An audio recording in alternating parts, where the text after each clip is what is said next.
সময় কত দ্রুত পার হয়ে যাচ্ছে। এই তো সেদিন রমজান মাস শুরু হয়ে আবার ঈদও চলে গেল। আর এই ঈদের একটা দিনের জন্য আমাদের কত আনন্দ, কত আয়োজন, কত কিছু। কিন্তু এত আনন্দ, এত আয়োজনের মাঝে আর সেই আগের মতো আনন্দটা খুঁজে পাই না, হয়তো আর কোনো দিন পাবোও না। তো ঈদের দিন ভীষণভাবে আগের ঈদের কথাগুলো মনে পড়ছিল, যখন বেশ অনেকটা ছোট ছিলাম। তো এখনকার বাচ্চারা তো সেভাবে ঈদের আনন্দ করেই না যতটা আমরা করতাম।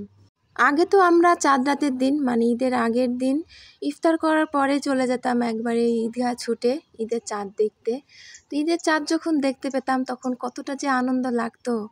তো সেই ইফতার থেকে মানে ইফতার খাওয়ার পর থেকে আর কিছু খেতাম না, এতটা আনন্দে থাকতাম যে নাওয়া খাওয়া সব ভুলেই যেতাম। একেবারে ঈদের দিন সেই দুপুরবেলা খেতাম। চাঁদ রাতের দিন তো আনন্দে ঘুমই আসতো না, সারা রাত জেগেই থাকতাম। প্রায় শেষ রাতের দিকে একটু ঘুমাইলে ঘুমাইতাম, পরে তো সারা রাত জেগে দু হাত ভরে মেহেদি দিতাম।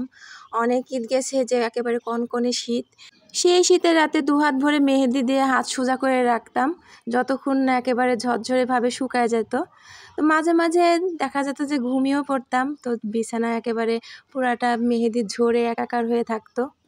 আর ঈদের দিন সকাল সকাল ঘুম থেকে উঠে আমাদের বয়সে সবাই মিলে মানে আমাদের বয়সে যতগুলো মেয়ে ছিল আমাদের এলাকায় সবাই মিলে একসঙ্গে পুকুর পাড়ে চলে যেতাম গোসল করতে। পরে ঈদ পরবে 1 টাকা থেকে যখন সর্বোচ্চ 10 টাকা ঈদ পরবে পেতাম, তো সেই সময়তেই সেই 5-10 টাকা পেয়ে সে কি আনন্দ, মানে যেটা বলে বোঝানো যাবে না।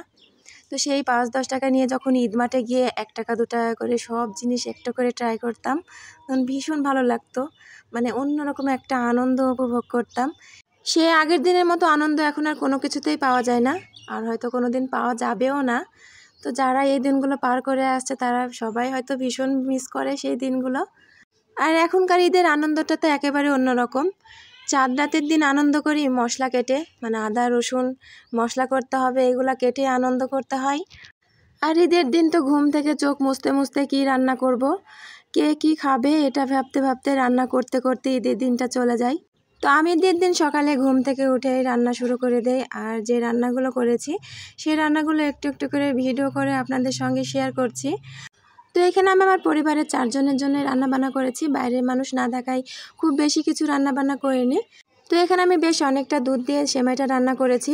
প্রতিবার লাচ্চা সেমাই 2টা রান্না করি, এবার একটাই করেছি কারণ 2টা রান্না করলে দেখা যায় যে নষ্ট হয়ে যায়।